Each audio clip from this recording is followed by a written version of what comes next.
Shabbat Shalom. This week's Torah portion is Vayishlach, and in it, Jacob is reconciled with his brother Esau. He first sends waves and waves of animals to his brother to appease him, to sort of indicate his remorse about having cheated his brother out of the birthright, saying, here's a whole bunch of my wealth to compensate you for what I did to you when I was younger.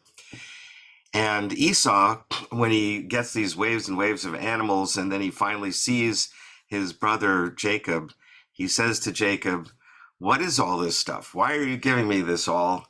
And Jacob says, because God has been good to me, and seeing your face now is like seeing the face of God, and I want to offer you this as a way of saying, let's reconcile.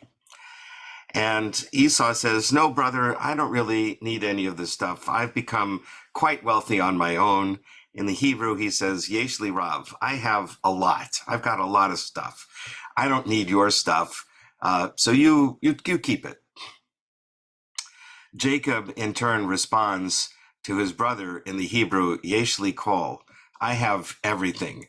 I have everything I need, and I don't need this. And I want you to have it. Please take it from me. What I think this indicates to us is our ancestors saying that at some point in our lives, we have to recognize that we have what we need. We have food to put on our tables. We have a roof over our heads. Hopefully we have our basic needs taken care of in most cases. And so that's what we need. And the rest of what we have is good to enjoy, but we should also recognize that there are other people who also have needs, and we should help to provide for them. And that's why I'm delighted that tonight we're going to be hosting Barbara Bronstein from Second Servings, an organization that collects food that's otherwise going to go to waste from supermarkets and restaurants and distributes it to the poor people who desperately need that food and can't afford it. We're also going to hear about the Food and Faith Collaborative that Beth Yeshurun participates in, which provides pop-up grocery stores in various housing facilities for people who do not have a lot of resources. And basically, the rabbis at Beth Yeshurun have all participated in this. We set up grocery stores with the usual departments of food around the room, and the people who live in the facility go through a line and pick up and take whatever it is that they need so that they'll have food for a week. So this is the Food and Faith Collaborative, and we'll also hear about that and the Second Servings program that Barbara Bronstein is part of.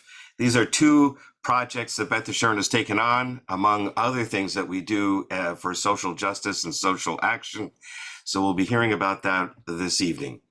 And we're also, of course, going to be celebrating the Benot Mitzvah of Zoe Brunis and Lila Wolf. And Zoe and Lila have been working really hard to demonstrate how much they've learned, how they're able to read the Torah and Haftorah and give their interpretations of the Torah portion. And we'll be celebrating with them and their families this Shabbat, and we're all looking forward to celebrating with them. So I hope you'll join us tonight at 6 o'clock, tomorrow at 9:30, and I wish you all a Shabbat Shalom.